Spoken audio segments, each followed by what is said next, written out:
There you are now. You're very welcome along, and we have quite the show for you today. The Mayo manager Stephen Rochford joined us in studio yesterday. We're going to bring you that interview around about 8 o'clock this morning. After that, we're speaking to Hafthor Bjornsson. You might also know him as the Mountain from Game of Thrones.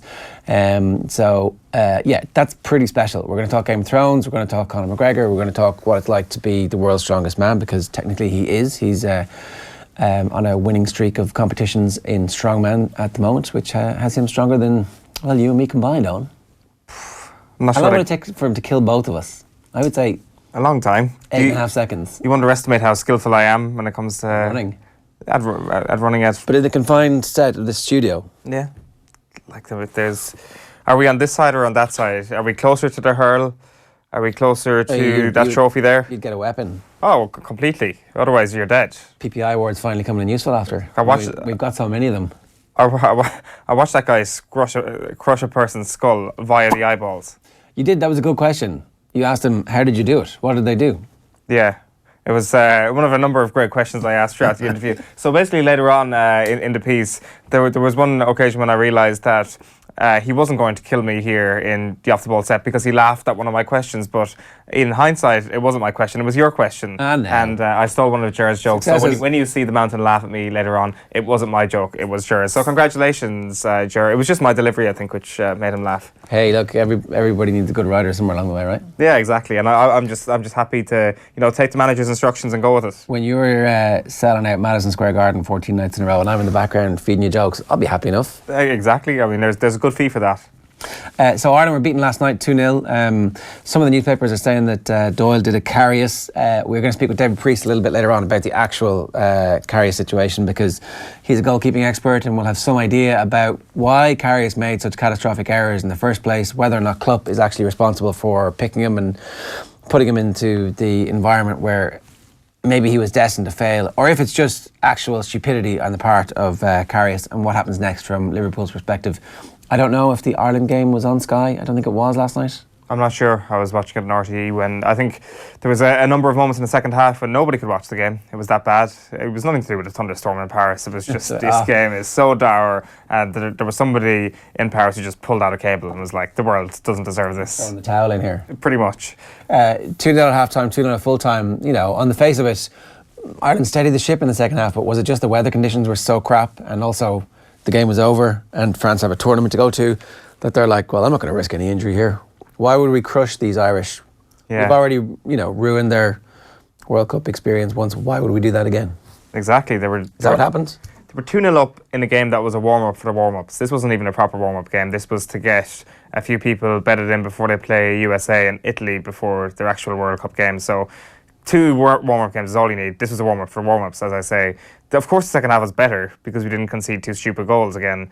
Like the Doyle error for the second goal was horrendous. It was like a Loris Karius moment, except for the fact that he didn't crumble like Karius did and make a second error. He returned from that and had a pretty superb second half. He made some brilliant saves, and that's one of the positives you can take from last night, was that he's clearly got some sort of mental toughness, that he made one error and turned out to have a really good game. Derek Williams is the other obvious strength for Ireland last night. He was really good at left back.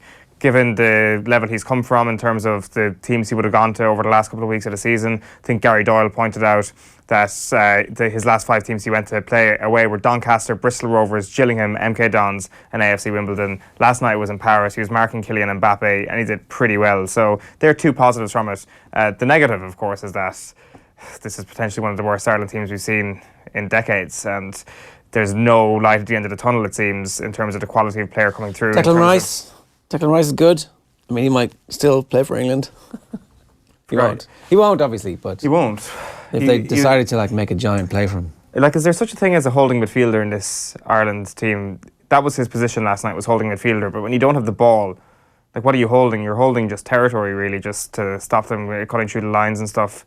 There's no kind of hanging back while my fellow midfielders venture forward sort of elements to being a holding midfielder for the Republic of Ireland. It is just being a third centre-back, basically, and that's the role he fulfilled last night.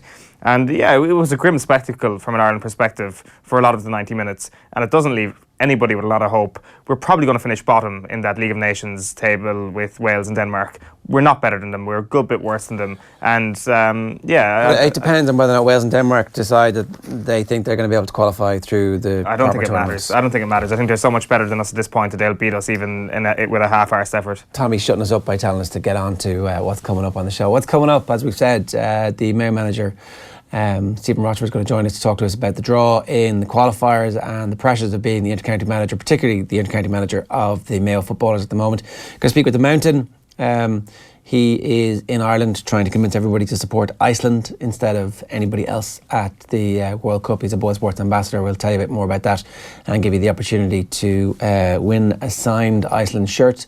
We'll talk a bit about the NBA finals, because it is going to be the Golden State Warriors against LeBron James, Cleveland Cavaliers, and as we said, we're going to talk about the Loris Karius situation with David Preece, a brilliant goalkeeping analyst.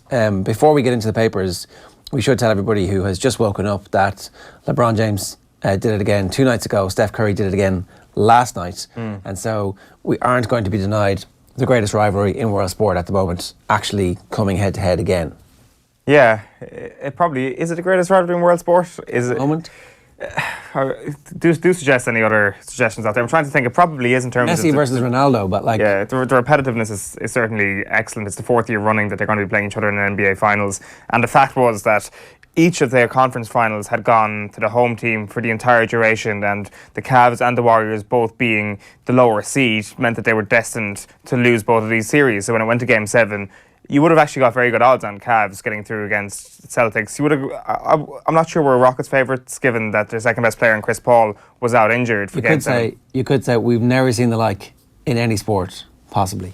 Yes. In any, but I mean the international aspect here, Gerard, that's what I'm talking about. I'm high on champagne this morning, and I'm going to build up this rivalry because it's the greatest thing we've ever seen. I'm not high on champagne. That's a reference to Adrian Barry's tweet at the weekend. It's going to be like it has the potential to be one of the best achievements we've seen in sport if the Cavaliers do this. If the Golden State Warriors win this again, there is no question that they are one of the best teams we've ever seen in basketball, except for the fact that this Cavaliers team is terrible. If you take out, it's the worst team. Here's my argument, right? The Golden State Warriors need the Cleveland Cavaliers to win one of these so that then everybody can go, oh, that Cavaliers team was actually really good, and they still crush them year in year. But they won one in 2016. It was a far better Cavs team, obviously, with Kyrie Irving in the lineup.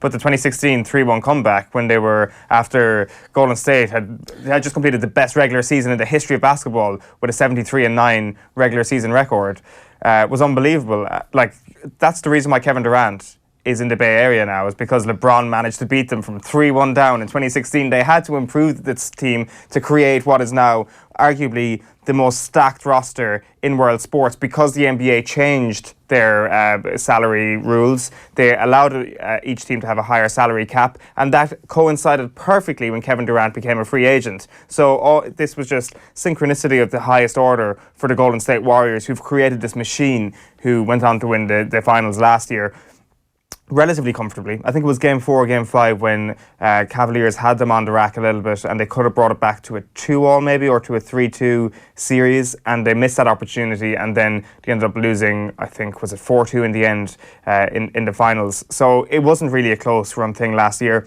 I can see them running away with it again this year. The only thing is that the likes of Steph Curry have shown a little bit of inconsistency in the last series. Of course, Steph was brilliant last night. 7 3-pointers made in a Game 7 is the record. He's tied his own record. But we can't get away from the fact that Houston Rockets missed 23 3-point attempts in a row last night. 23, and this is a team that have prided themselves on being the best shooters in the league. This is a team that stacked their rosters with shooters. Granted, one of them was missing last night in Chris Paul, but it was a horrible performance from them in the second and third quarters, and they allowed Warriors to win this game. It was 4-1 last year. It was a 4-1. Yeah. I wonder, I feel a little bit like if Mayo were to win All Ireland, then Dublin's achievements would look even greater. As in years to come, people will go, well, who are their main rivals? Well, this it's 2016 can only be compared so far because there was no Kevin Durant at Golden State. This is a far better team than 2016, and it is a far worse Cavs team. Not playing very well though. Not playing as well as 2016. 2016 was the regular season record was clearly the best form they were ever in. But still, okay. They don't really need form. I mean, it's such a stacked roster. Let's bring in the newspapers. OTB AM. In a association with Air. Get Air Sport free with Air Broadband. Going to start with the Irish Independent this morning and the ongoing Paddy Jackson scenario. Waikato is an option for Jackson. This is because John O'Gibbs is supposed to be the coach at Waikato. The other story there, Roscommon satisfied Hyde safety issues can be addressed for a potential final. Strong words in the dressing room in the immediate aftermath of the game against Leitrim at the weekend from the Roscommon manager Kevin McStay, who said that this game was going to be played in the Hyde. It's their turn to host it, and they hoped that somebody would show up to take them on. Times Ireland next. Doyle does a Karius. I mean, it's not really. Much smaller game, much less significance. It's a mistake. It's not quite as bad, I would say. But the actual error is very similar. Yeah. Jackson may join Oling in France is the other aspect of that. Kieran Rallick has the notion that perhaps Bree will also be a suitable landing spot for Paddy Jackson. The Jeremy Davidson connection with Ulster, obviously, as Bree coach, the fact that they're off Broadway in the Pro D2. Cork's health vital for Munster as a viable championship is Jim McGuinness this week, and is life too short to read that much about the Cork footballers? I read the first 10, 11 paragraphs, no mention of Celtic, no mention of an airport. Jim has changed, I'm telling you. He's completely changed. Bit of self-consciousness. Good bit of when we were in charge of Donegal. Is there, yeah? There is, I didn't read I got that far. It's either North Pole or South Pole with Mayo, says Rochford. We'll bring you more on Rochford a little bit later on. Mr. Happy and Mr. Hold Your Horses on a night. Doyle has a mare. It's Mary Hannigan's view. An abbreviated panel last night with Duffer and Sadler. Yeah, it's almost more focused on analysis and less focused on hot takes. It was almost enjoyable analysis last night, I dare say. I don't want anybody to get ahead of themselves. Did you miss the hot takes? Well, I'm just saying that they had two very good analysts in studio last night. They do 20 minutes on why Pogba's a charlatan. I might have missed that bit when I went off to bed. But I'm telling you, having two good analysts in the studio actually works as a television format. No. Believe it or not, it actually works. No, never going to take off. Never. That's not what people want. People don't want to be informed. All they want is a cheap row on. Well, maybe those people have a better sense of the world than I do. Carberry needs game time, but he must decide where is the headline on Jerry Thorney's piece in the Irish Times. I think there's a different headline on the digital about it being a win-win for everybody. Our information is that the Joey Carberry to Munster thing is looking far more likely than not, that at the moment Munster would be in the box seat, but that we can expect a last-minute push from Leinster to try and keep him. Joe Schmidt obviously wants him to go, and as we've said all along, Schmidt tends to get what he wants. As a Leinster supporter from the same town that Joey Carberry's from, I want him to stay, because I just think that it's important that people from outside the traditional hotspots of rugby in the province end up playing for Leinster. Like, if Joey Carberry goes to Munster and is as good as everybody thinks he is, then you're going to find a lot of people from South Leinster turning back into Leinsters, because it's like, well, that's not actually my team anymore. This guy, that's where he's from. These are extraordinary times, though. This is our biggest ever opportunity of breaking our duck when it comes to the quarter-final hoodoo in the World Cup. I mean placing that on Joey Carberry's shoulders is, frankly, I think, ridiculous. All he's doing is getting a bit more game time. He'll get plenty of game time at Leinster because they have 1,000 matches to play between now and the World Cup, and they only have 3 credible players for one position at 10, and they really only have 3 credible, maybe only 2 credible position players at 15. So he's going to get loads and loads of top quality game time. 3 credible players at 15. Well, I mean, I don't know. Well, let's wait and see. Let's wait and see. There's been no indication from Leinster that they see Larmour as a 15. They picked him on the wing almost exclusively. So, but it's just like, this isn't placing it all on Joey Carberry's future or on his shoulders. I'm not saying that Ireland will win the World Cup because of Joey Carberry or because of his happiness or how his development is going. But you have to consider every single element. You have to think of the bloodbath that ensued, that lost us essentially the Argentina game in the last World Cup. If we didn't have all those injuries, we would have come a hell of a lot closer. Yeah, we need the depth. We need Joey Carberry to be a good backup 10. Sean O'Brien was suspended.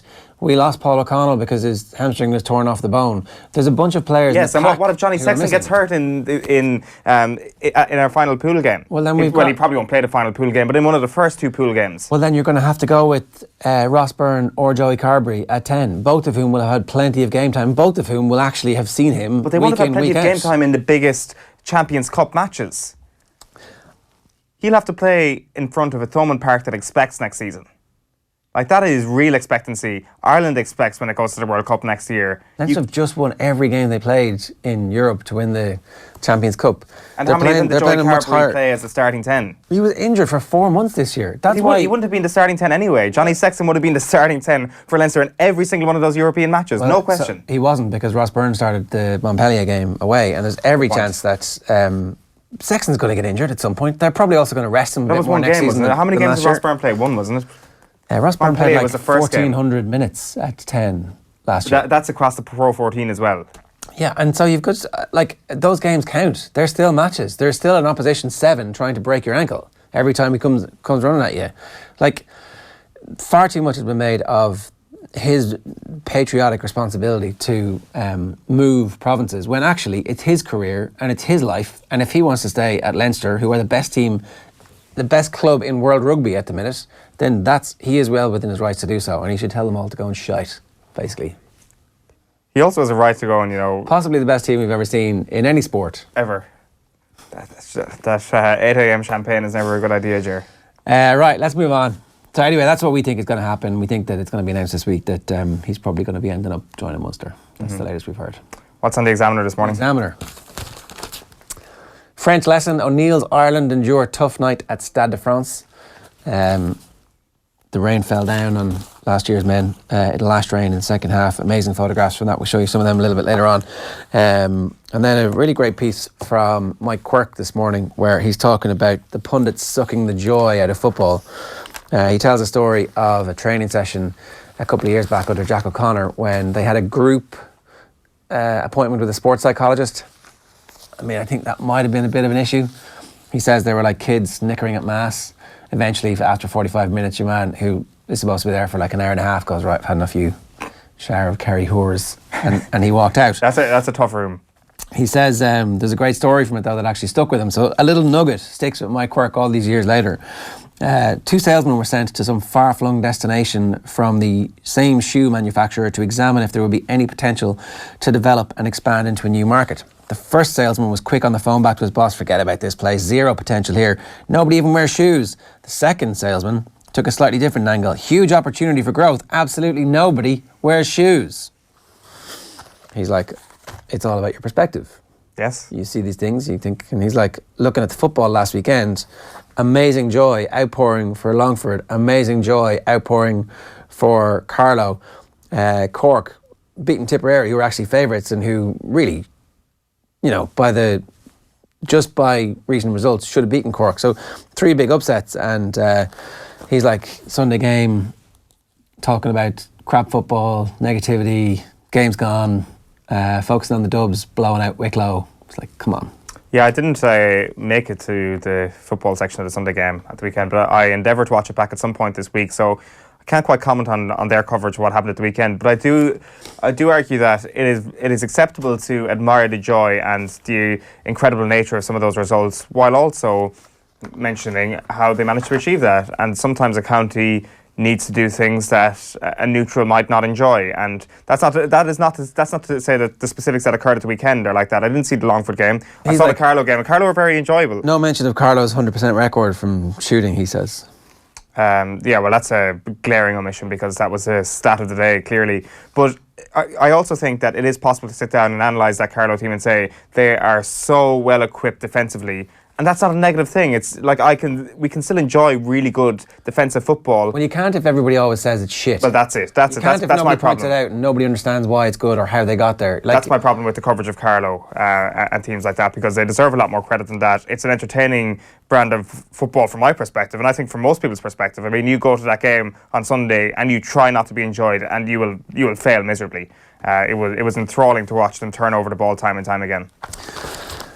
Bookies on alert over the Tory and Hazapur in the Derby. This is Hazapur, Dermot well trained, was available at 14-1 yesterday, down to 11-1 by close of play last night, and they expect that there'll be a bit of a bet on him. And then Kyle Edmund is yet to win an ATP World Tour title. but bookies believe that the British number one is not without a chance of making an impact at the French Open. I mean, how much does a tennis player from Britain have to do to make an impact? Get beaten in 5 sets in the first round? Does that count? Well, let's not forget, we were sitting here back during the Australian Open when Kyle Edmund made it all the way to the semi-finals. We were. Against that. Who was that guy from the US as well who turned out to have a terrible worldview? Oh, I can't even remember. Well, thankfully... That was this year. That was this year, I know. Wow. It is like 4 months ago though, so it's a fairly long time. The back page of the Herald this morning goes with Paris pains for Ireland. Third straight loss for O'Neill, but debuts give future hope. You've also got James McCarthy saying that they can't afford to lose focus. On the back of the Irish Daily Mail this morning, it says damp squib. Ireland outclassed by French, and O'Neill says that they're going to have to step up, while Mayo's Keegan is going to be back for the Limerick qualifier. A huge boost for Mayo there as they try and get some sort of momentum in the back door.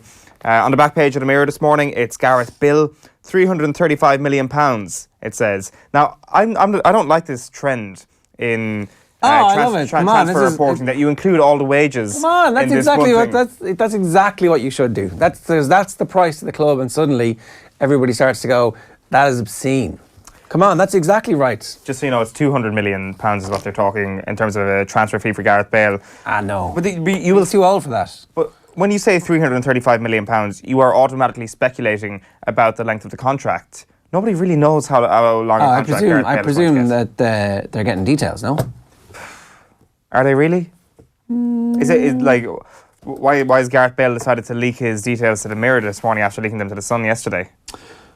To drive up his market value so that the agent gets really huge kudos with the next young footballers. Like, you got Gareth Bale, 300 million quid. Yes, I'll sign with you. To be fair, it's John Cross with this piece today, so you would imagine he's got some fairly well-placed sources, but you're talking about 650 grand a week, by the way, for Gareth Bale, would you? 600 grand a week? 650 grand a week.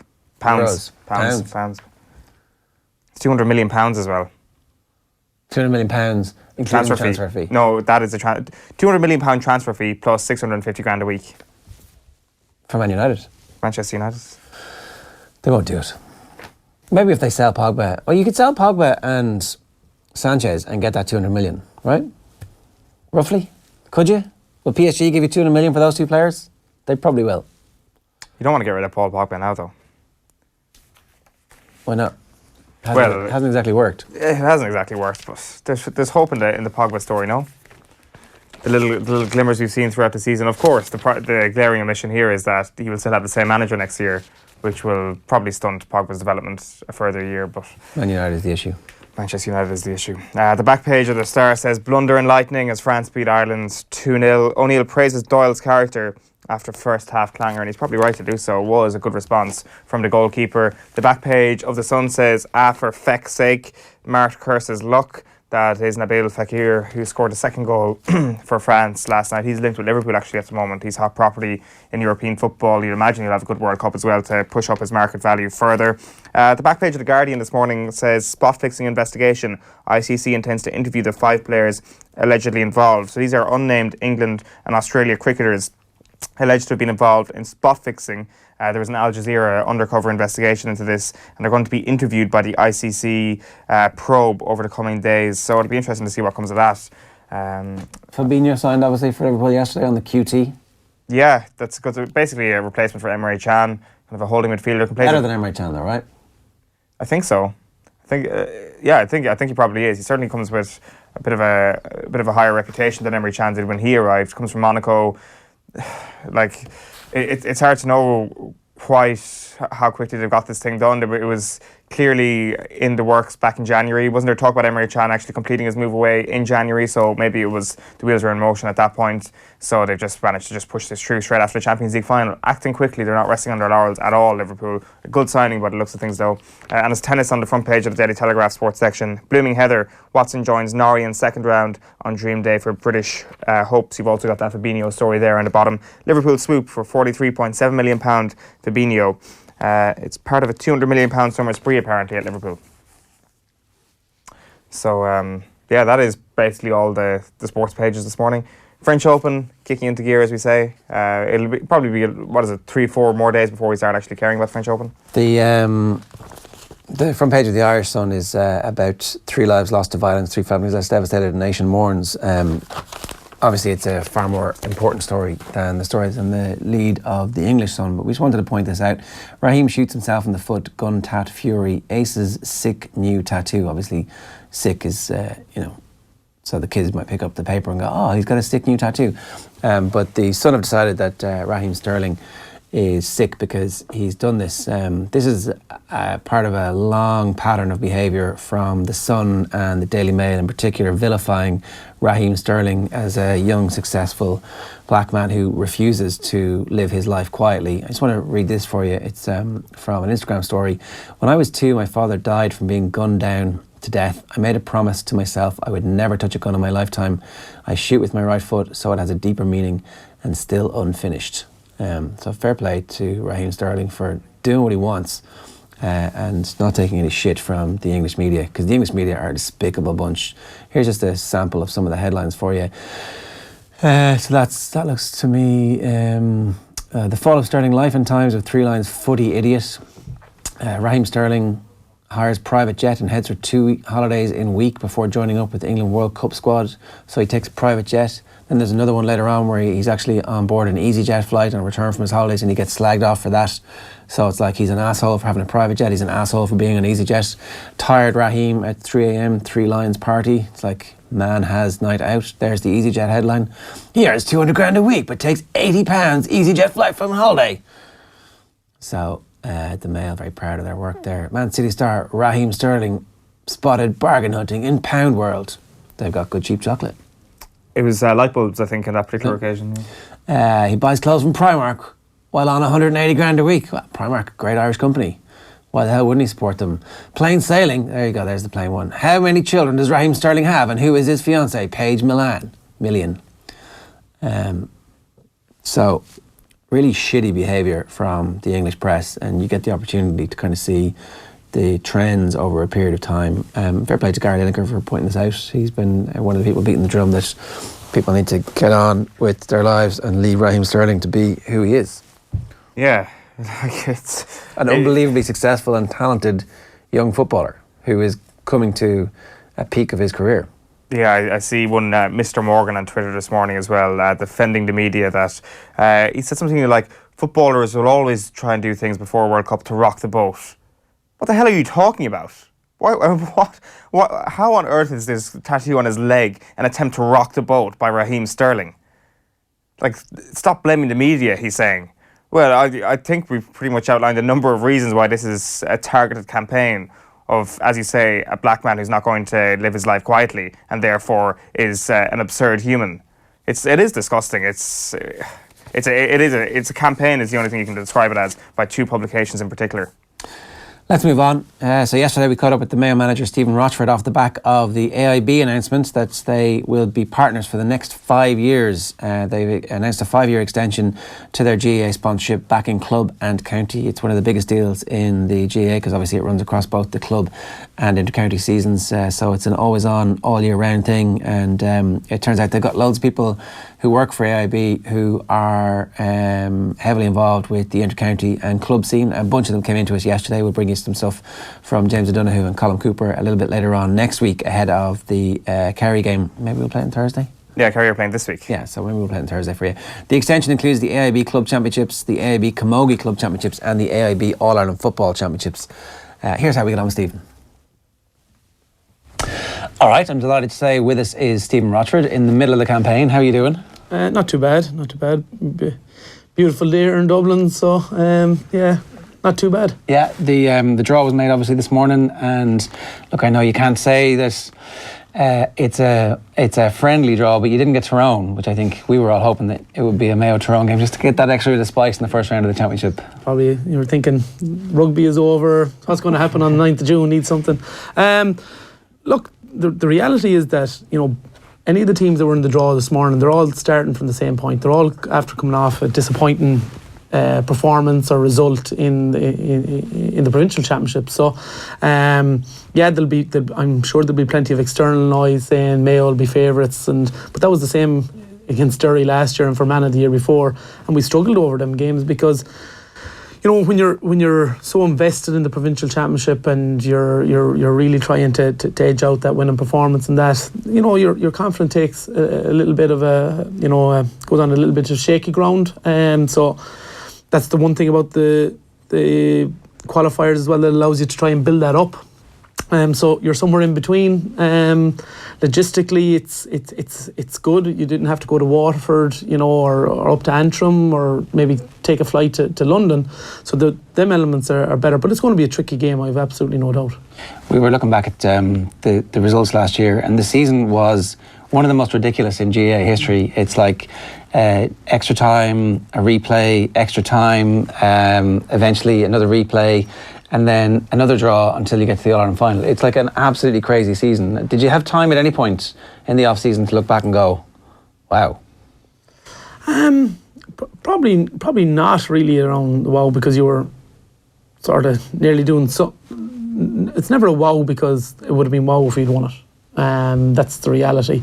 The element that when you're in it, you're able to take sort of a sense of, right, yeah, our fitness levels are good, or we're doing this better, and you can nearly in real time you can really sense the progression. Sometimes maybe with a 3-week break or that, you don't know where you're going to be from one game to the other. But we felt, even coming out of the Derry game, and that we didn't blow the lights out by any means, but we actually did a lot of things well in that game as well. Like we 27 scoring opportunities that we didn't convert, 27 additional ones, so between the goalie saving or woodwork or wides. So we weren't taking shots from the halfway line or out on the sideline. So we were doing maybe 80% of the sort of groundwork. And then we progressed that against Clare, better against Cork, and moments of we take concentration lapsed, and we conceded goals against Cork and sort of put ourselves under pressure. But genuinely, when we got back to Croke Park, we seemed to slip into a better gear, and I think that's probably where that sort of experience within the group is, that they know that if you get back into Drumcondra and you see the Croke Park, that they're able to step it up a level. That in 2018 it's a fair distance away at this moment in time, but we look forward to the 9th of June and sort of trying to build a challenge from there. Well, when you mentioned that data there, the 27 opportunities that weren't taken, is it a case of really focusing in on that aspect of the game and training it, or is it just a matter of believing in the likes of Andy Moore and Killian and Diarmid and thinking, right, these guys have been there and done that at the biggest stage, this will come right eventually, and patience is the key? Yeah, it's probably more. It's probably more the first. Yes, you understand that you have the quality that's in there, but you got to put in the work, and you got to put in the sharpness, and you got to put in the practice elements that are required in that. And the lads were doing that, but sometimes it can be just a tad off. And as I said, if your confidence is a little bit stretched, that can manifest itself into something that's a little bit bigger. But as I said, a lot of the ingredients were right. We just hadn't had the oven maybe at the right gauge or whatever it is. And thankfully we were able to get that right, and we were able to progress it. And that was the one thing I was saying about it, that you were saying, okay, well, we're doing a lot of this right, and next game is coming next week to get it better. And the element, as I alluded to earlier, was that the teams going into the qualifiers, very similar.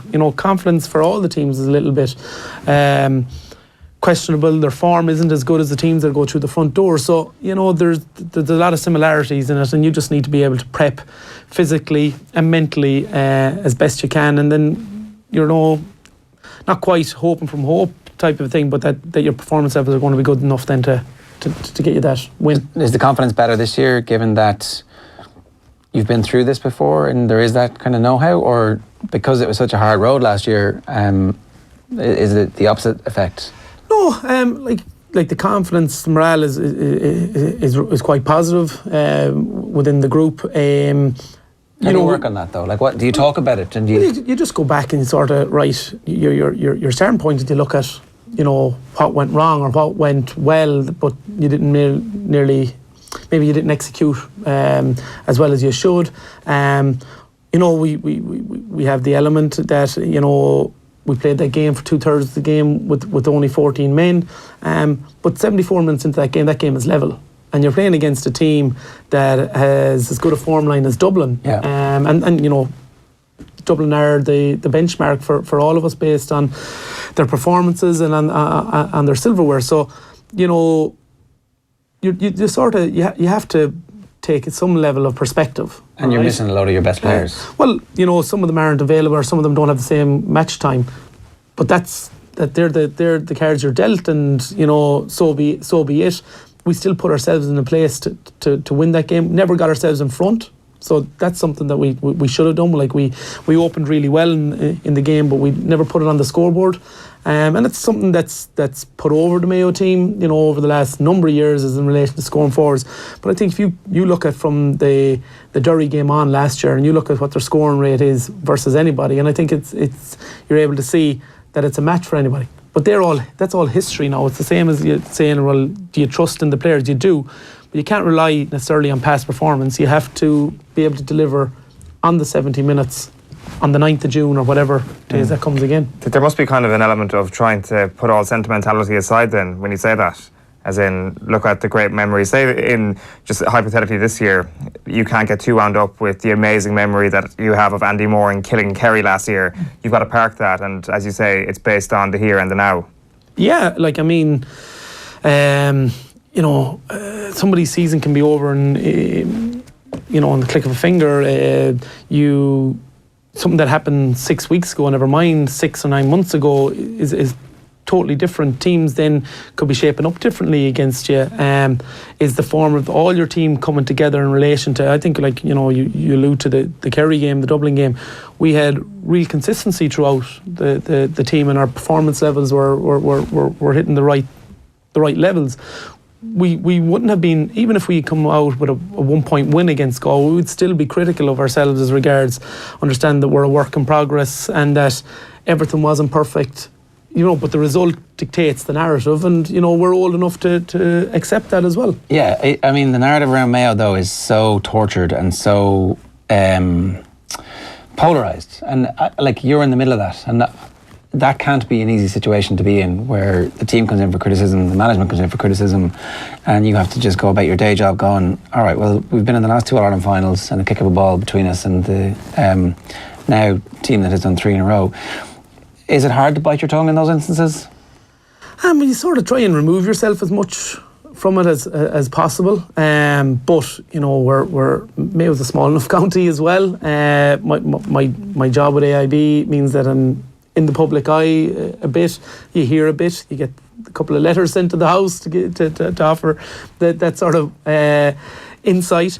But it is what it is. Like, you know, like life is tough. Yeah, so, but were you prepared for that part of the job at all? Because nobody surely takes you aside and says, here, listen, by the way, this is going to be the most annoying thing you ever go through. A bunch of lads are going to stop you and go. I was talking with the guys earlier today around playing Cork in our first game, my first game back in National League back in 2016, and we get a real tanking below in Porky Rin, and sort of, as much as you think you're ready for this, that step up is massive. And you know, all of the, you know, there's plenty of commentators and all that sort of saying this is the end of that team and all that, and that probably was a little bit more difficult to handle at that time. But I'm well removed from that now, as in so far as I understand our own group a lot more, and I've seen them at the coalface delivering under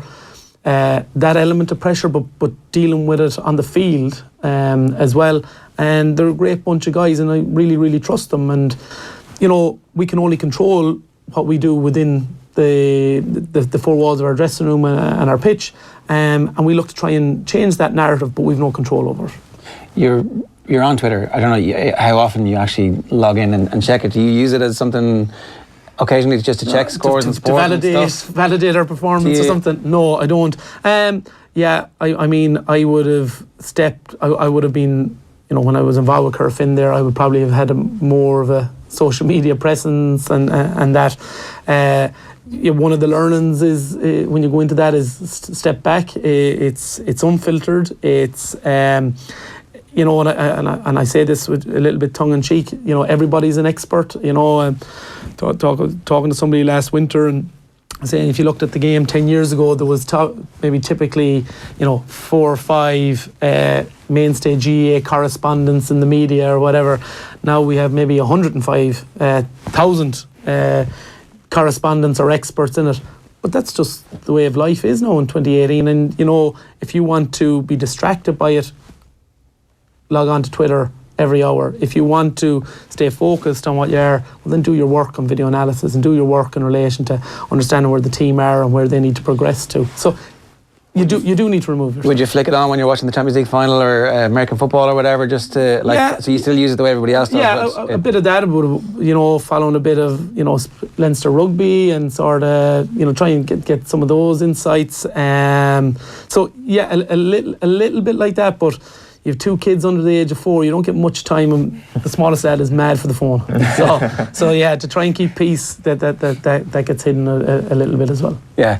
Sometimes I wonder why people get involved in inter-county football. But if you've got 2 kids under 4, it's to get out of the house. I have 3 under 6. I'd love to be involved in inter-county teams. Like, I have to go. Yeah, well, there is like. Look, it's okay. You don't have to say. Yeah. I'll just say we were training yesterday and we were doing a bit of video analysis and gone for a good part of the day. And my wife sent me a text. Are you gone training day or a training camp? So that gives you a sense of at home that you can be, when you're gone for a good length of time, it can be felt at home as well. Yeah, it is, and I think that's also part of the reason why I bring it up facetiously, but actually to point out that the desire to be the manager of an inter-county team is something obviously that when you manage you want to do, and particularly when it's a group of players who are as talented as this group. But the other side of it is that you can't do it forever. Like the Brian Cody's of this world and the Mickey Harts of this world are so unique because they've lasted for so long. Everybody else has a very limited time frame, really. And I don't know if you feel like that at all, but if there is just a natural end in sight for inter-county managers, and that's how it's going to be, managers are going to do 3 to 5 years max, and that'll be it. Well, look, I suppose you're looking at Jim Gavin and Eamon Fitzmaurice as well in the football sense. They've been there now, whatever, 5, 6, maybe 7 years or so. I'm not quite sure. And I know, you can sort of say, well, like when you have success and trophies, maybe it's that bit easier.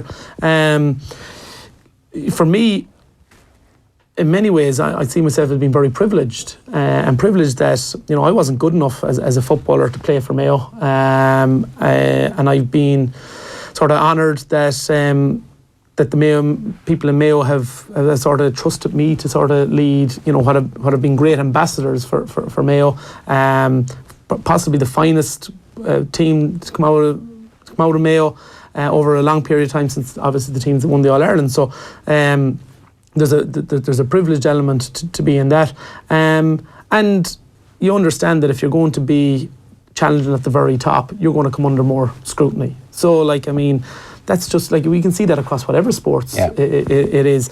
People don't spend as much time talking about the managers in the mid-table in the Premiership as they do about Mourinho or Klopp or Pep or whoever these are. It's just the way of the world, and I'd rather us be at the top, challenging, being critiqued, than sort of being struggling in the middle of the table. It's better to be relevant than not. Stephen, great stuff. Thanks for joining us. Thanks, lads. Yeah, you're very welcome back. Look, I just think he's got a very difficult job and is beset on all sides by the tyranny of evil men. It's going to be a lot of fun again this year with Mayo.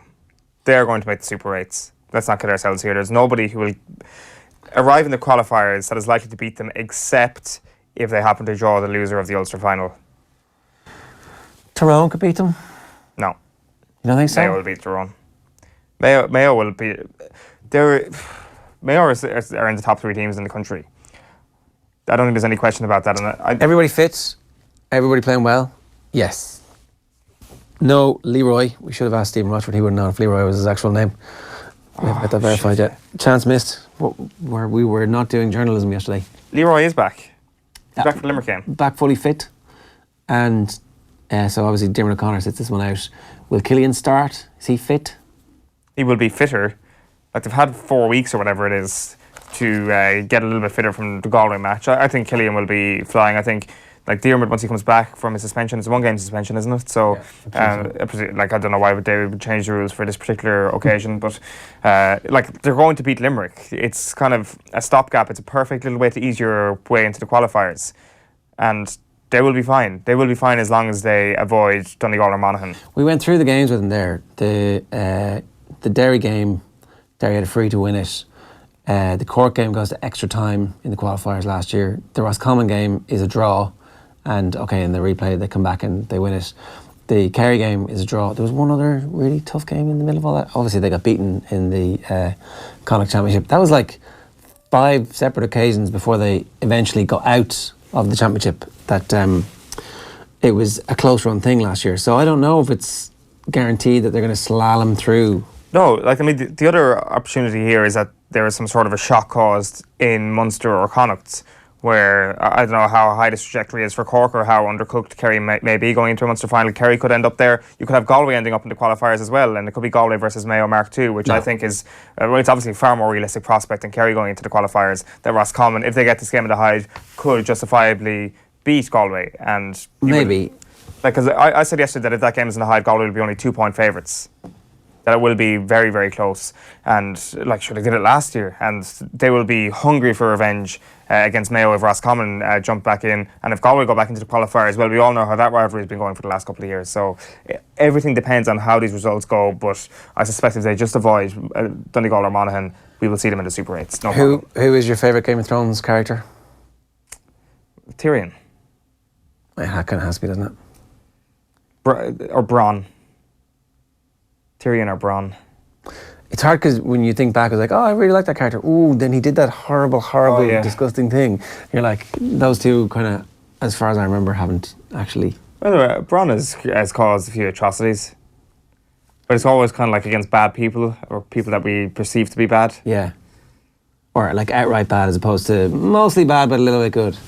Yeah, like there's not a whole pile of redeeming features about a lot of the characters for sure. Yeah. Even though you might be on their side. No. Yeah, you don't want them to go. But anyway, the Mountain would not be one of my favourite characters. So, kind of. I have no idea why you might suggest such a thing. And a bit creepy and a bit evil and a bit grim.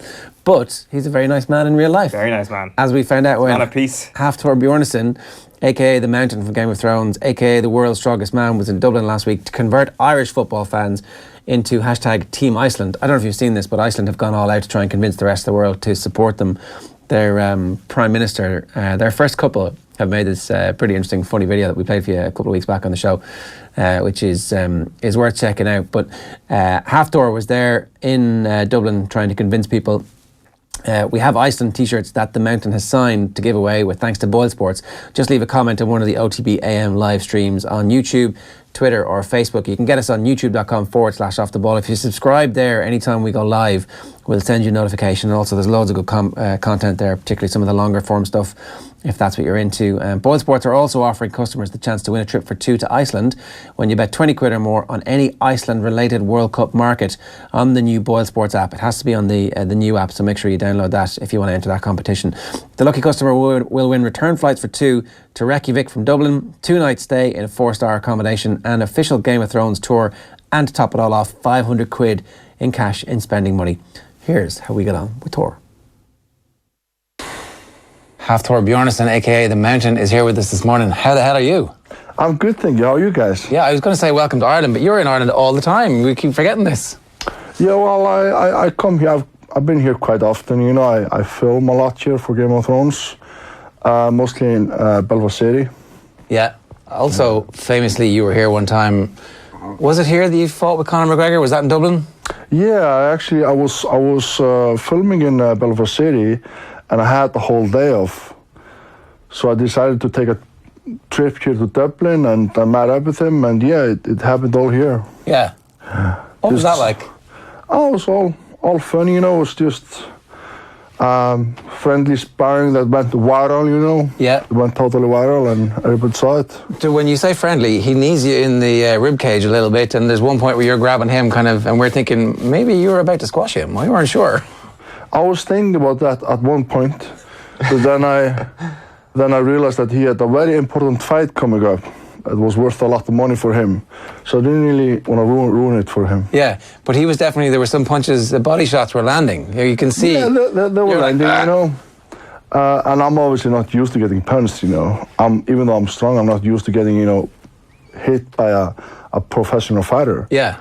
But it was all fun, and you know, I enjoyed myself. Is there ever any prospect of you getting involved in MMA or something like that? Is that something that interests you at any point in your career? No, I haven't really thought about it. You know, the fans have been asking me a lot. You know, Thor, are you gonna try MMA or this sport or this sport? You know, even NFL or whatever. You know. Yeah. But I'm enjoying the journey so far. I like being part of Game of Thrones, and I like being a strongman, so I'm happy with my life right now. What was that sequence of events? How did you go? What came first, Strongman or Game of Thrones, or what was the order? Strongman, and then Game of Thrones. Okay. And then obviously a lot of other opportunities came along. There's the documentary on Netflix at the minute, which we've been watching and talking a bit about around the office, called Born Strong, and a bunch of the other people in the documentary get their beginnings of their story told, but you, because you're so famous, they kind of just assume everybody knows who you are. But I was really interested to kind of hear, how do you get into strongman as a kid, and what's your backstory? What was the bit that made you think, geez, I want to do this? It's actually funny. I was never really trained to become a strongman.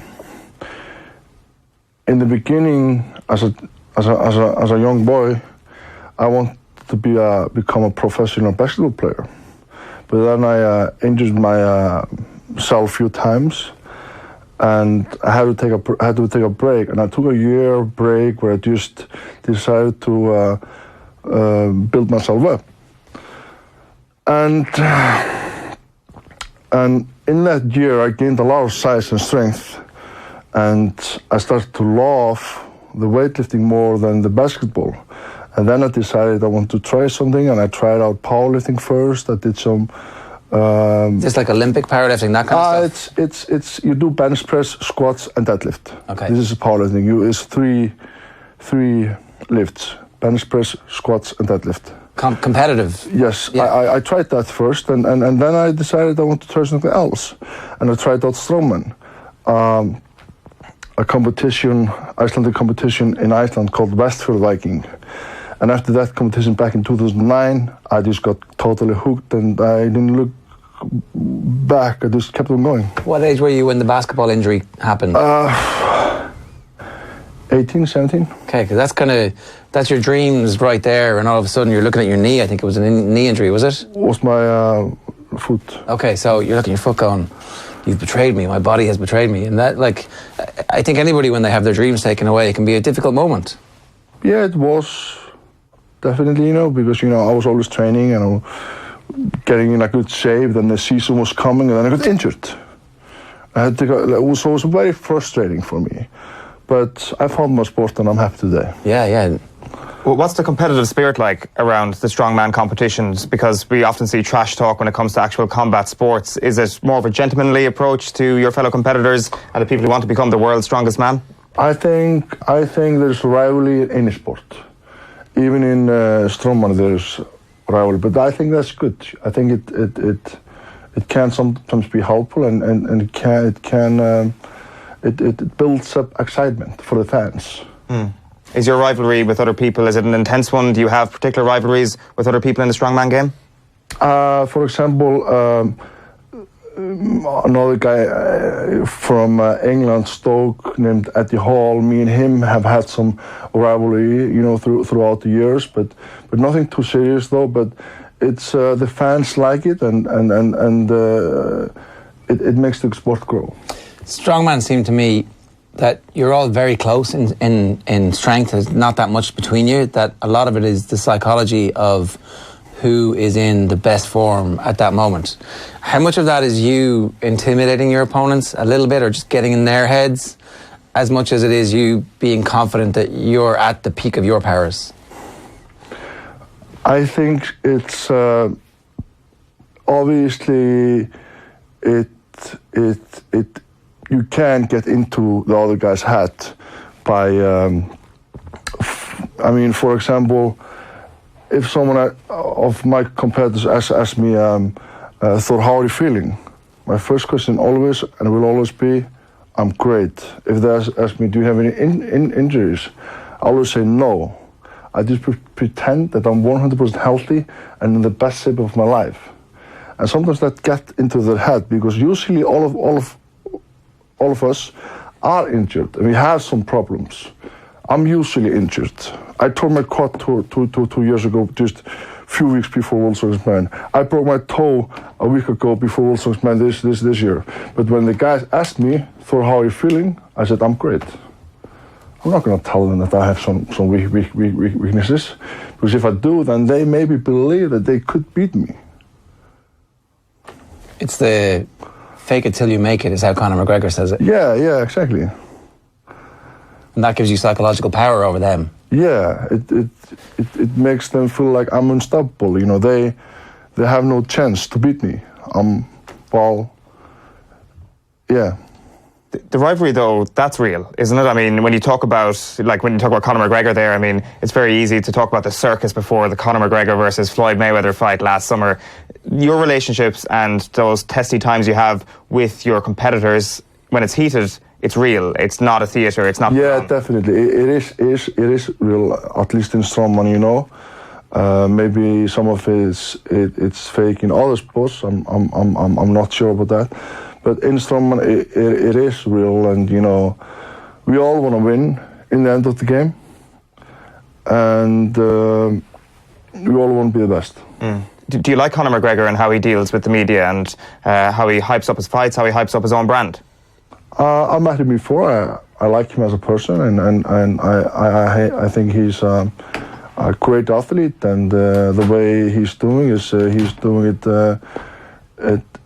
Obviously, sometimes he went a little bit too far, but that's just his game. Mm. Can we talk about Game of Thrones a little bit? We can, but again, cannot give any spoilers. You know? No, that's all right. Yeah, that's okay. We'll do the spoilers. So, when you read the script and the script involves killing a man with your bare thumbs, what's that like? You're like, oh, this is pretty exciting. Exciting, but also like when you're reading it the first time, you're like, fuck, how are we going to do this?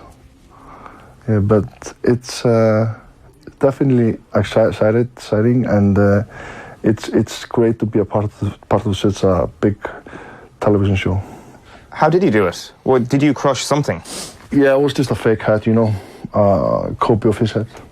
Right, that's incredible. Did you know at the time, just acting that it would become like an iconic moment? I mean, it's clearly one of the most famous things we've seen on TV in the last 20 years. I didn't realize, I mean, I knew that the show was huge. And I knew the fight was, you know, very important to the show, everything like that. But I didn't realize how much attention it would get. It got more attention than I actually thought. I didn't really think about it, to be honest with you. Were you ready for that? A lot of people aren't ready for being the eye of a celebrity storm, that now people follow you around, everybody wants pictures, everybody wants, like, there's obviously huge benefits to it, that you're famous, and there's like all the good stuff that goes with that, but there's also this other side that none of us really see, that you're like, you become public property a little bit. Was I ready for it? I mean, I couldn't really prepare myself for it, you know, I didn't know it was going to happen.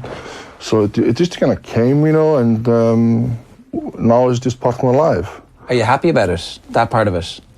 I mean, like I said before, I'm enjoying the journey, you know. I like the journey, and you know, I like my fans, and I'm especially just enjoying the journey. Yeah. Were you a fan of Game of Thrones? Had you read the books before? Did you know that much about it? I haven't read the books, to be honest with you, not even today. But I was a fan of the show, and I was watching the show when I actually got the offer. So it was. That's how it works. They come and say, "We want you." It's not like you go and say, "I want to be on Game of Thrones." That's a pretty interesting phone call. There's this show. We'd like you to be a part in it, and you're like, "Yeah, what's the part? Is it a big part?" Yeah, exactly. What do we have to do? It was. I didn't really believe it in the beginning. It was surreal, you know. I didn't believe it. I got the phone call, and actually, I first got email, and because I just didn't really believe it. I didn't respond to it straight away. Yeah. It was just too good to be true. It feels a bit like, I'm a Nigerian prince and I have loads of money in my bank account. Would you like it? It's like, would you like to be in Game of Thrones? Yeah, kind of, you know. So I was like, this is some bullshit. I'm not even gonna waste my time answering this. But then actually, like a week later, or a few days later, I got this phone call, and then things got serious. And after that, when you realise that the role is going to be the role that it is, like, no future spoilers, but there's definitely a bad period in the Mountain's life where things aren't going well, and then lo and behold, he re-emerges. It's like, oh, geez, I'm gone from this, you know? Like, okay, spoiler alert, you get killed and then he comes back, or we don't know exactly what happens, right? But that bit where you're like, oh shit, they're killing me off. And then the next bit is like, no, don't worry about it, we've got plans for you. Is that a conversation that happens, or are you, when you read the first script about how you disappear for a while, is that like, oh, come on? Did you know you were coming back at that stage?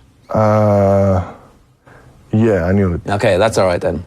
So that's not too disappointing. Not too disappointing, but I knew it was not a lot of work for me, so I was a little bit disappointed. Yeah, not a lot of... Especially after the season 4. I mean, anyone that hasn't watched what's been happening so far, don't even bother to listen. But, you know, I'm allowed to talk about what has happened before. After season 4, I knew there was going to be a low point for me in season 5.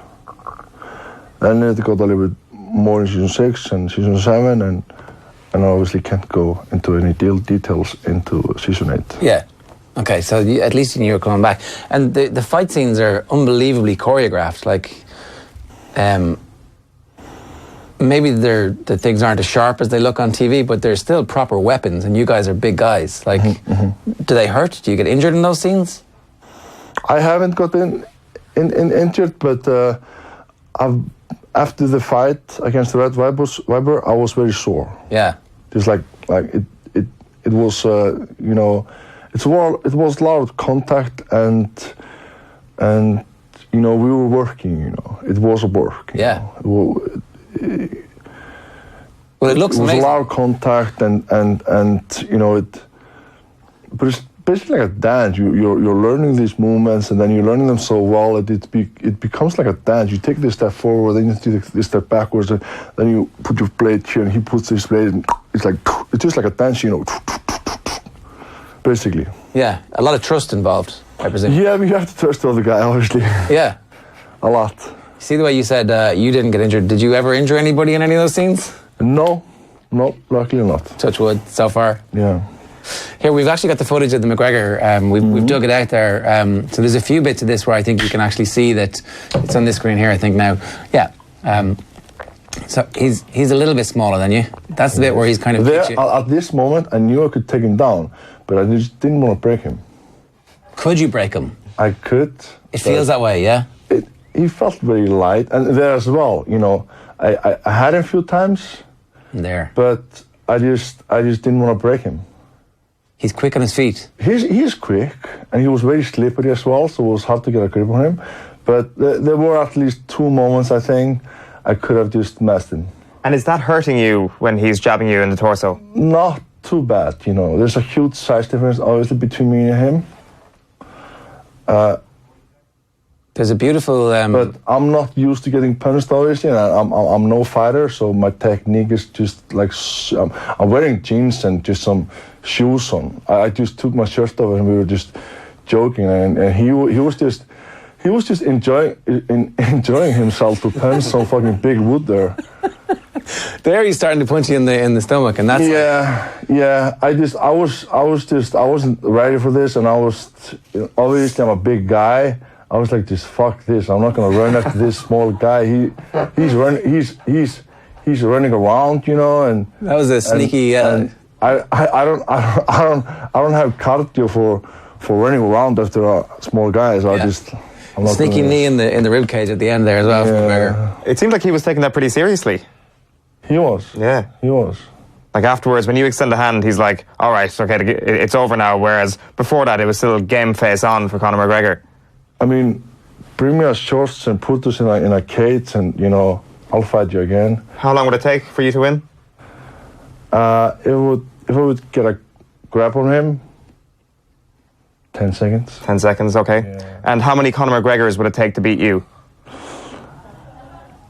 I don't know. I mean, maybe 5.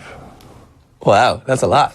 That's a lot, yeah. I'm sure SBG could put up 5 of similar weight fighters if you wanted to make that happen. You could definitely get 100 million on pay-per-view if they're going to give it to Floyd Mayweather for his fight. We should talk football. You're in the Iceland football shirt. You want us all to support Iceland. Yeah. I'm.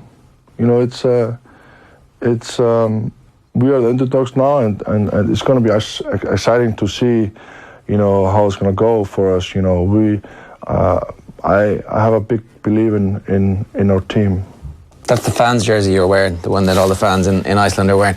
The Icelandic clap, obviously, was an iconic sports moment from the last Euros, but the whole world is stealing it. The whole world is like, no, we're going to have a little bit of that. And it's like not unique anymore. You guys can't be happy about that. I mean, it got attention, and,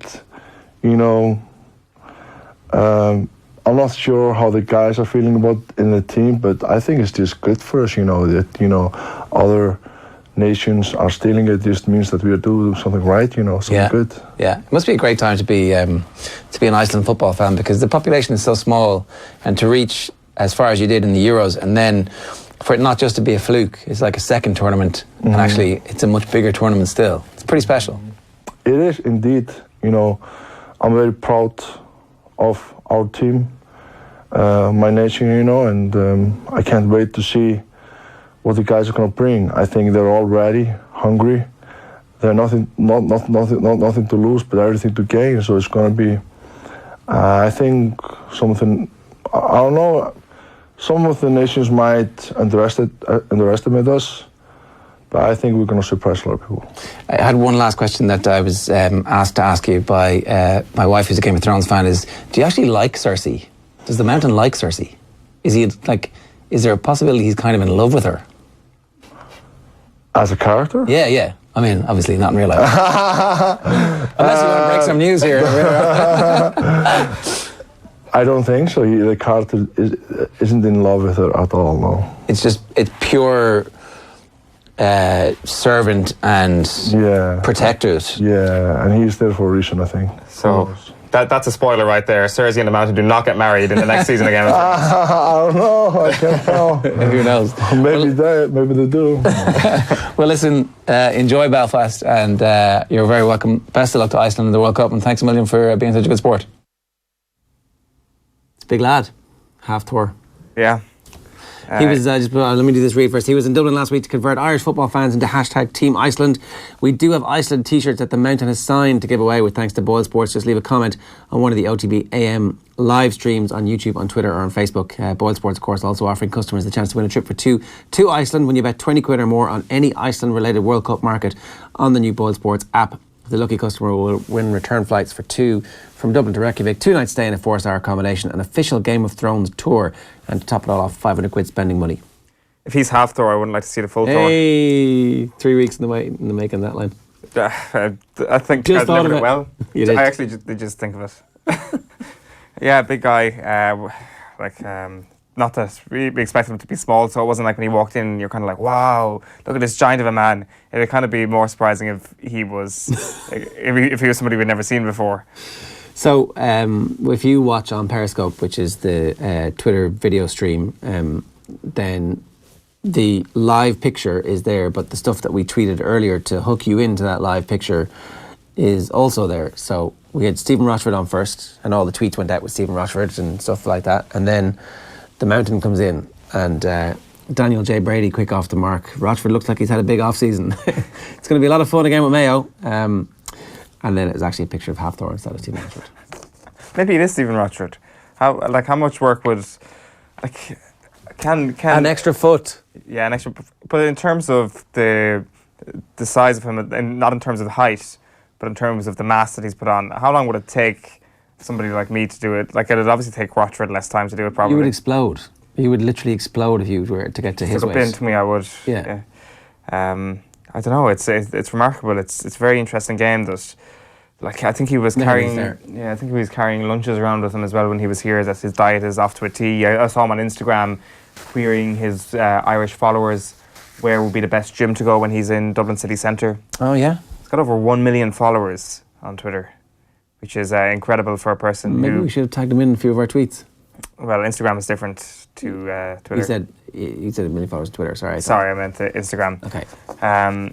But like, I would imagine there's only a small handful of Game of Thrones characters that have over 1 million followers on Instagram. Very few of them, I'd imagine, considering they're not actual massive celebrities in their own rights. Whereas The Mountain kind of takes on this outside of Game of Thrones persona via the strongman game and via being the world's strongest man, where you kind of watch Game of Thrones and you're like, there's Hathor beneath a helmet. That documentary is worth watching. JJ Watt sitting beside Arnold Schwarzenegger, one of the early days. It's basically there's a swing that they do, which is just Schwarzenegger related stuff. It's called the Arnold, and I think you win 70 grand if you win it. So the money is decent, but not amazing. And there's only about 10 of them who are competing at that level. But the relationships are all pretty interesting. Darrow O'Toole, just watch the clip of the fight scene. Not a great idea to start the day. Queasy is not the word. The actual fight scene. Oh no. Tyrion Lannister is my favourite. Go on Iceland, says Tom O'Connor. I think Tyrion probably wins that by, like, not even close. He's everybody's favourite character, isn't he? Jon Snow's too boring. Yes. Screw Jon Snow. He's so boring. It's like, stop taking life so seriously, mate. I know you're going to probably get killed by some sort of afterlife creature. But, like, you're already dead, so who cares? You know, it's the second life. You got lucky. He did. Like, he's a dull, serious character. I don't dislike him, but I've got no sort of affection for Jon Snow. I like Arya's commitment to violence. She's just a bit of a lunatic, really. Yeah, but I mean, I don't mind. It's fine. Like, would you go for pints with Arya or Jon Snow? No. Would you go for pints with Tyrion? Yes. Well, I mean, okay, the pints thing is like a peculiar Irish way of deciding. Would you go for a coffee with any of those people? Well, I wouldn't mind going. I would definitely go on an adventure with Arya. Would be great. It would be like, let's kill him and him and her and her and him. Away we go. Is that what your adventures always entail? If you're going to go on an adventure, Arya, it entails killing people. It's like she has a list of people who you want to kill, and she's going to just do it. See, that's the problem with her. I mean, if you actually met Arya in the street, it's like, how can I enjoy my time with this person? Oh, let's go murder people. Yeah. Whereas with Tyrion Lannister, it feels like I could go for a coffee, I could go for a cold beverage with this man. Well, I mean, so by Robert Baratheon, the original king, like, he'd be good to go for a pint with, but like ultimately, complete asshole. It would just be annoying after pint number 4. We'd take pint number 2. You'd be like, oh, I left the immersion. I'd have to go. There's a lot of people that I dislike actually in Game of Thrones, and they're not villains, and he's another one of them. Tyrion Lannister's my favourite. I did that one. Sorry. Who is Bruce Wayne? I've got $1,000 on McGregor if this ever took place. That's a stupid bet. David Hay versus Nikolai Valuev. That's a very different scale, isn't it? It's like half the weight of David Hay and twice the weight of Valuev.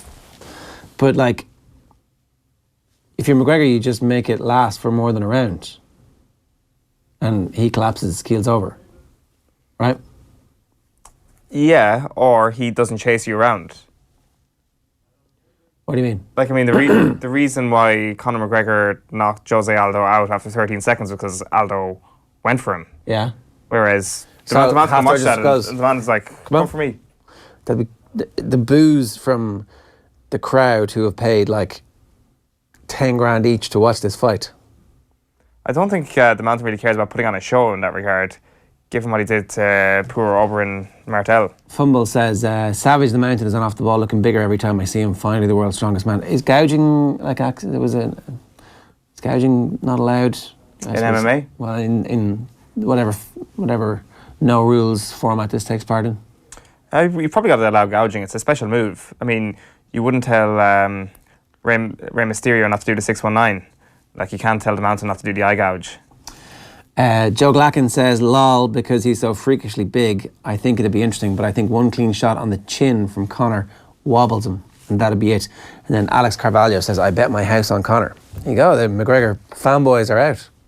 Or maybe they're just more rational than we are. Maybe the rational solution here is that Conor McGregor would beat a non-professional fighter, because that's like, it's a professional fighter against a non-professional fighter.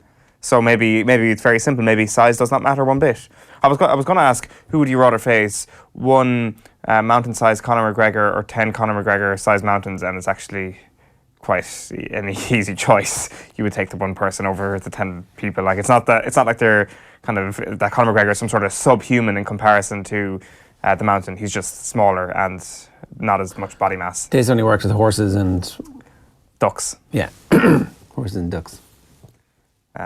Maybe if you said, would you rather face one mountain-sized Tyrion Lannister or 10 Tyrion Lannister-sized mountains, you might have more of a suitable question there.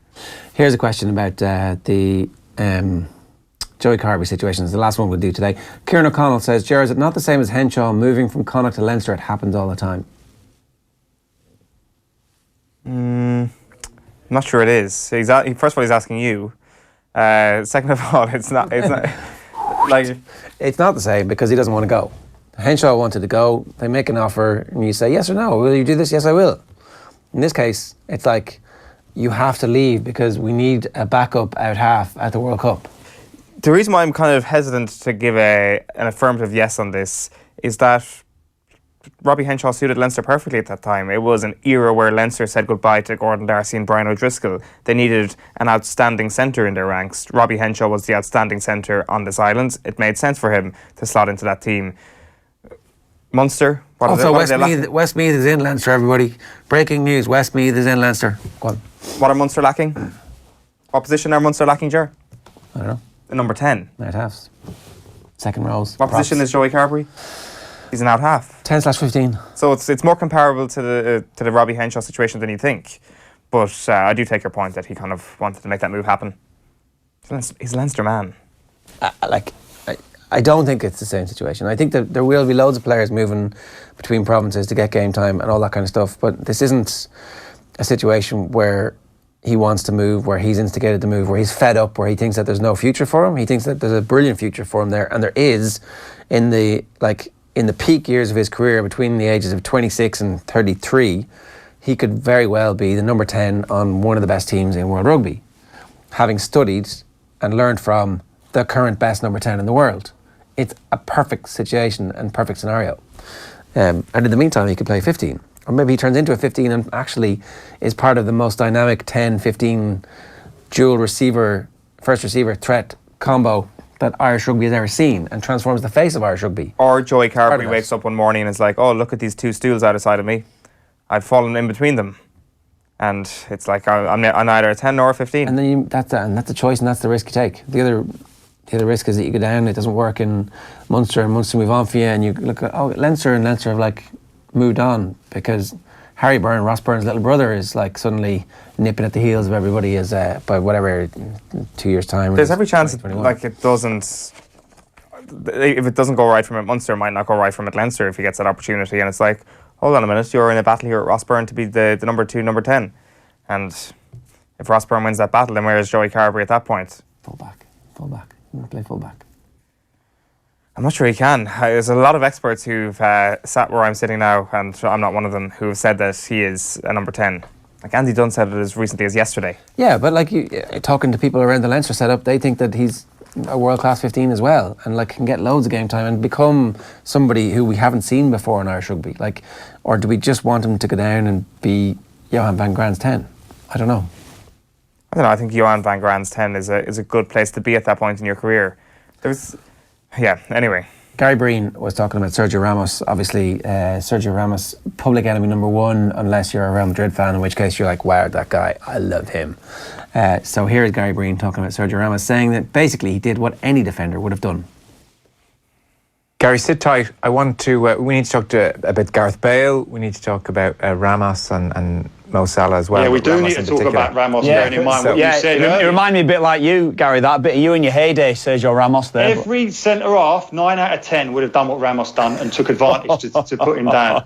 And how you compared it, Jack, to Roy Keane's tackle, I'll never know. No, I know. I did admit that. I did qualify that point. On Ramos, you're saying 9 out of 10 If the circumstances conspire and you have the opportunity to do that and you can get away with it, probably then you're saying 9 out of 10 cling on to Salah's arm as well and go to the when you ground say and roll do into him. that, there's no way that you, in that split second, believe that he's going to dislocate his shoulder or crack his collarbone. But there's just a little marker that you're going to be putting down on him. That's what you're probably thinking more often than not as a centre half. If you've got him and he's going to be, you're going to be able to land on top of him, then you're going to take that advantage. Of course you are. And Ramos is an uncompromising defender. I think he's a fabulous defender. The only thing that annoys me at times is his histrionics in terms of when he gets the merest of touches. But that's something that is the case in La Liga. We've seen the great Pep Guardiola Barcelona team. They're unbelievable. You couldn't even touch Busquets without him going down.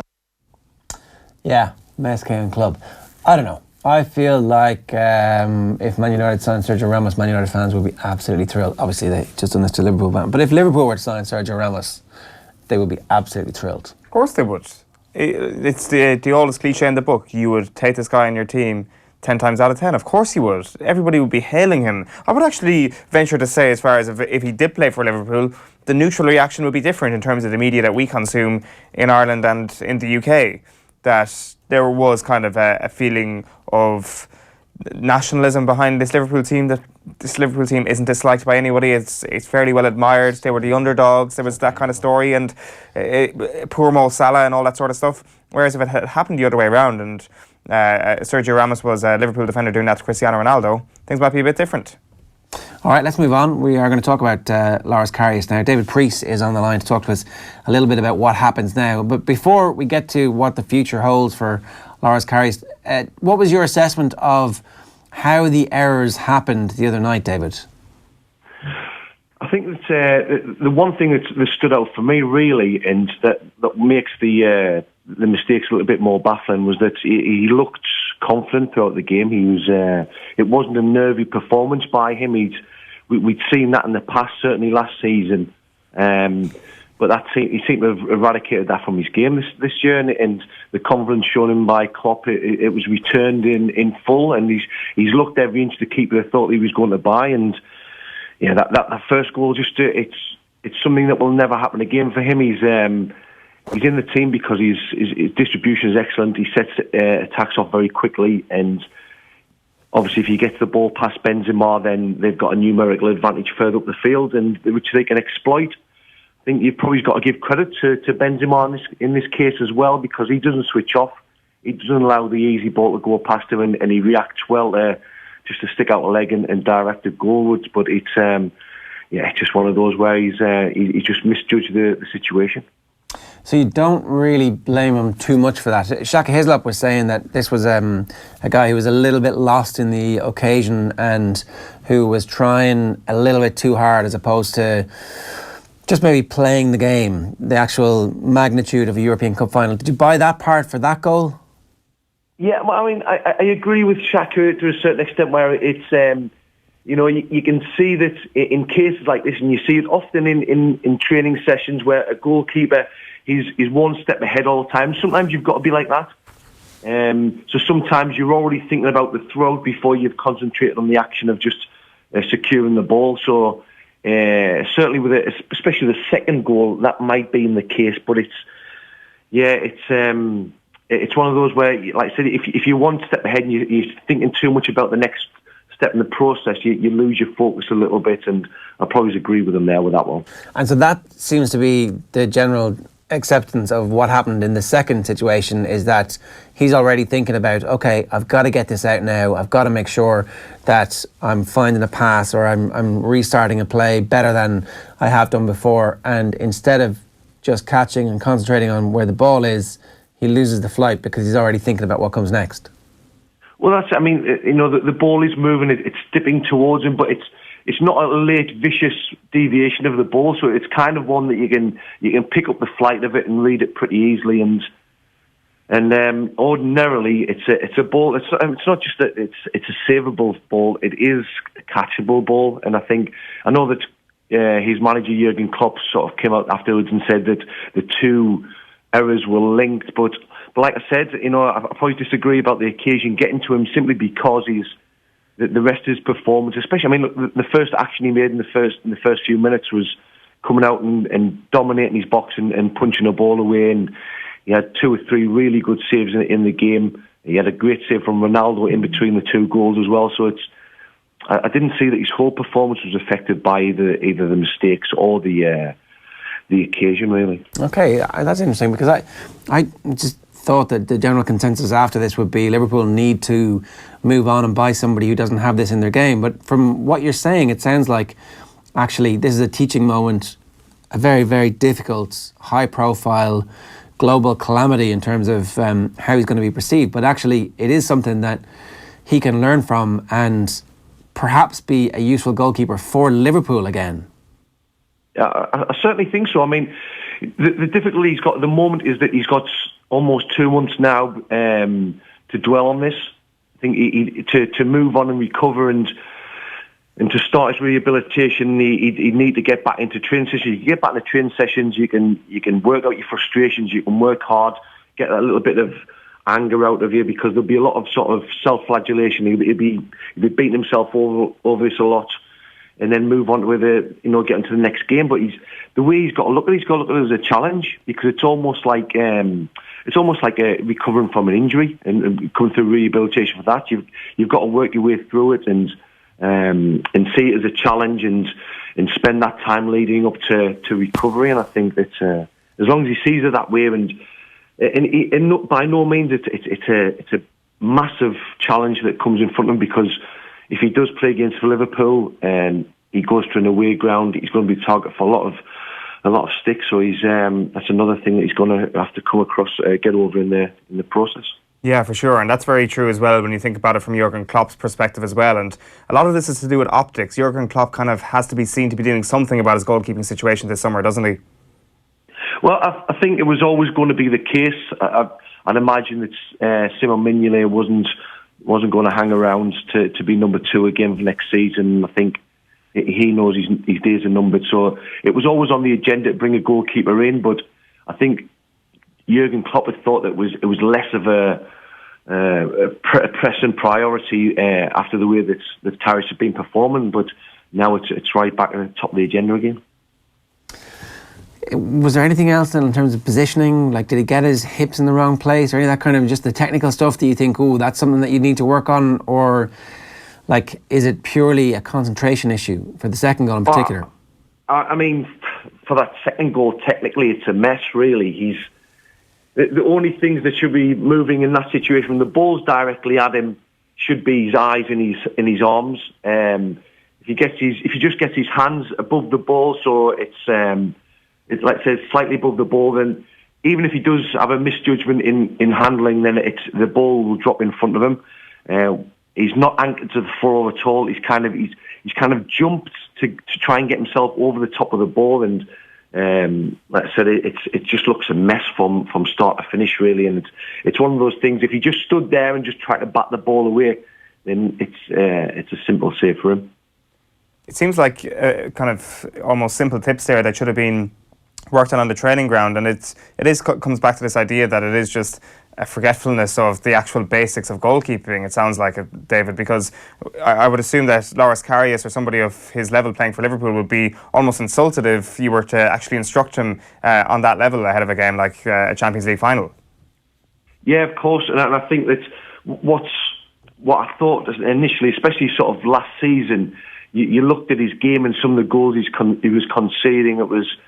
There looked like a real anxiety in his game, and you're right. It looked like he'd forgotten all the basics that you need in goalkeeping, and for me that's what it's all about. You do the simple things well, and then your talent takes you above that. But I think he's certainly his anxiety will have been ramped up after that goal, and of course there was a little bit of redemption from when Mane scored, but as soon as that goal goes in from Bale, the second goal, and he's put on the back foot again, he's maybe thinking negatively, saying that it might be his fault that they're going to lose the Champions League final. Then, like I said, it's just the little bit of anxiety creeps back into his game again. So emotionally, how does he recover from this? And like, what's the best thing for him? Is it to try and stick around and win his place next year, even knowing that the whole team feels like he cost them a Champions League, or is the best thing to go somewhere else, away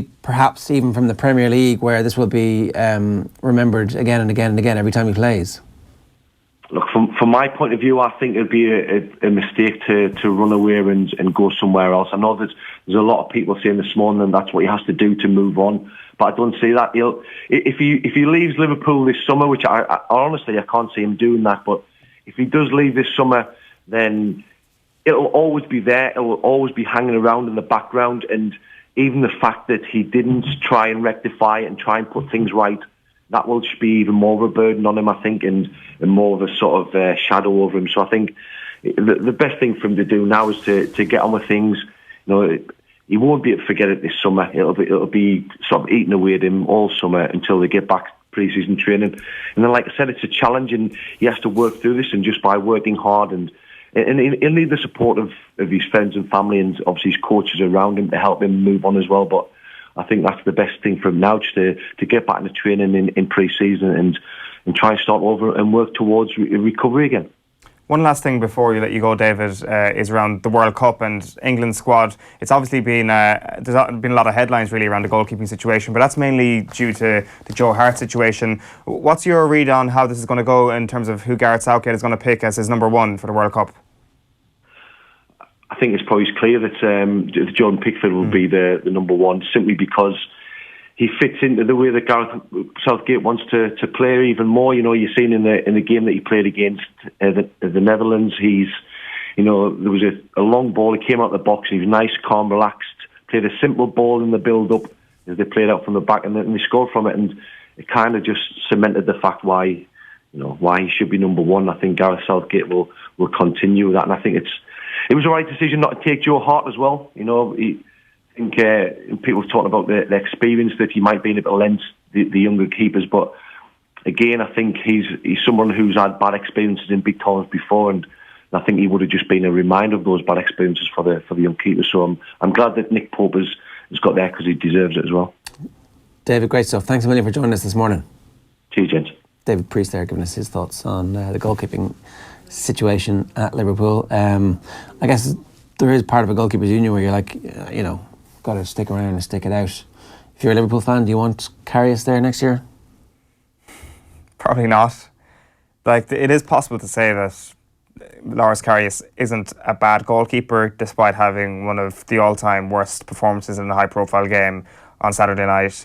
It is similarly okay to say that he may not ever do that again, and this may make him, but we're not sure. We don't know how this will affect somebody like Loris Karius. The only person who really knows that is Karius himself. Even the coaches at Liverpool Football Club might not have a true read on, I guess, the anxiety that exists within his play, which was kind of a worrying aspect that David points out there, that he plays with a lot of worry, that there is an element of being a goalkeeper, especially at this level, where it is about your mentality. Yeah. I mean, there is so little between them when it comes to talent, you'd imagine. Who can hold their nerve the best, who can make the least amount of mistakes is quite often the case. And naturally, when you're a Liverpool goalkeeper, it's just going to be magnified to no end. He can bounce back for sure, of course he can, but I don't think Liverpool are going to afford him the opportunity. It's just too big a club.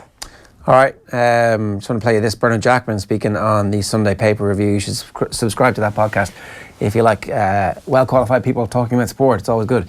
So here he is talking about how difficult it is to get young players to do video analysis. If you're not playing Six Nations weekend, we'd all watch the rugby.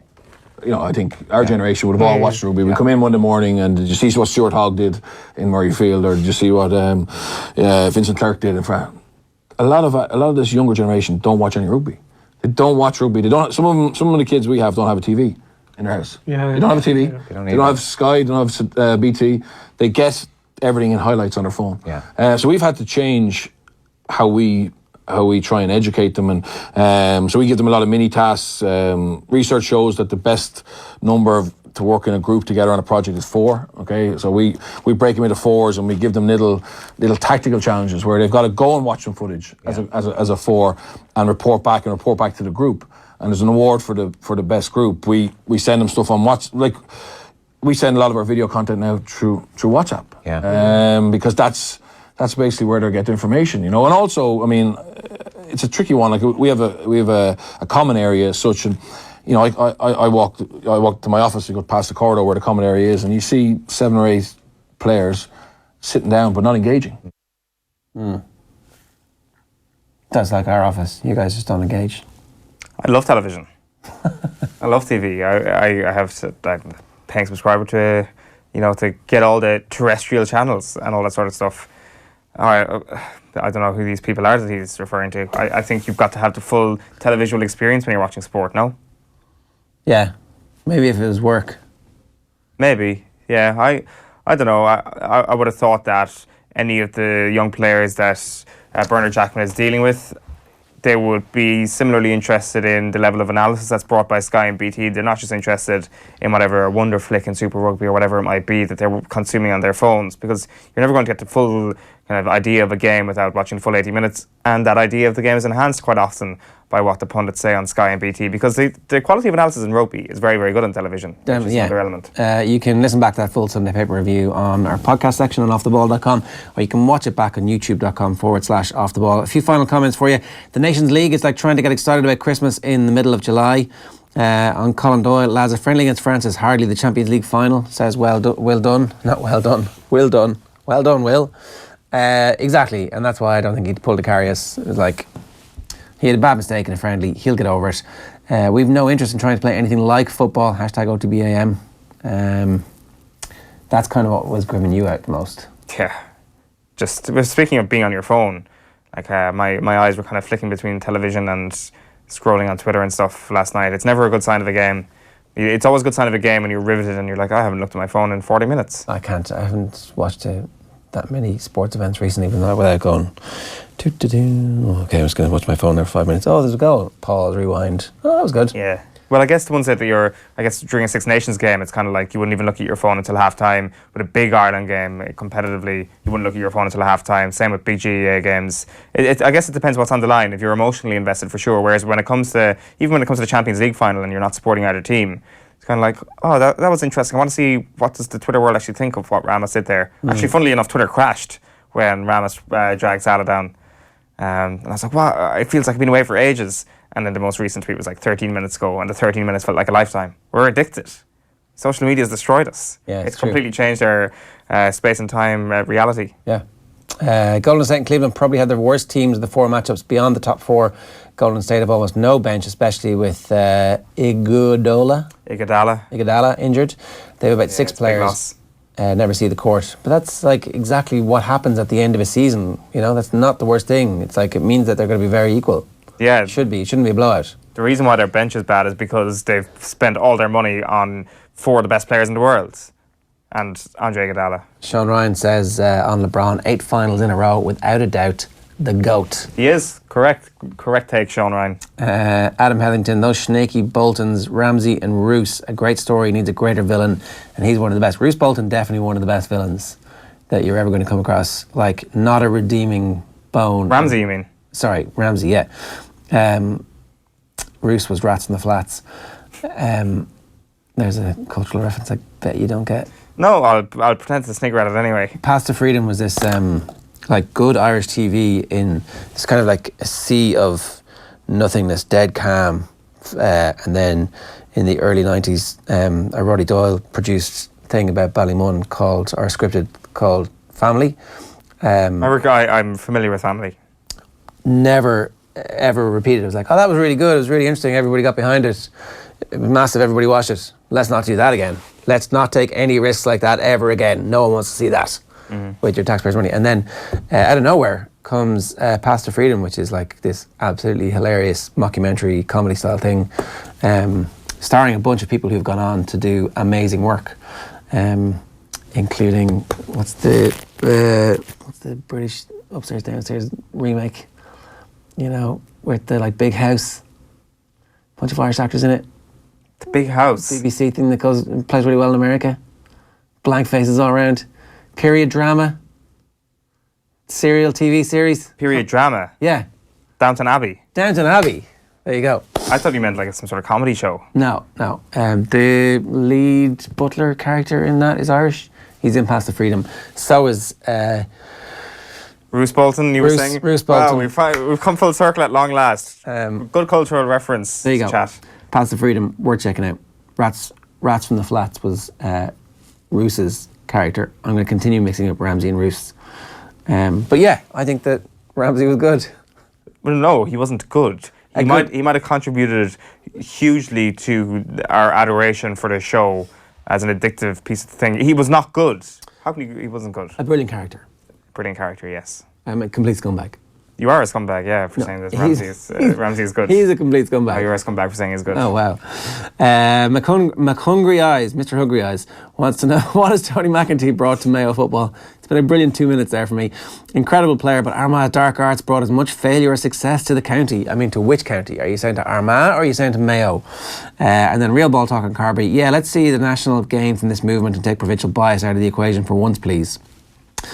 Now's the time to do it. Neil Keegan says the Henshaw move is completely different. Henshaw was out of contract. Carberry is signed, sealed and delivered in blue. It's completely different. Contracts either mean something or they don't. Silly question. And then Dan in SEO says with the Fabinho signing, Liverpool are looking scary next season, minus the keeper. Off the Ball is back on the radio tonight, as always, from 7 to 10. OTB AM is back tomorrow morning from 7:45 AM. The great Micheál Hartig is going to join us in studio, so make sure you're tuned for that. We'll see you then. Good luck. OTB AM. In association with Air. Get Air Sport free with Air Broadband.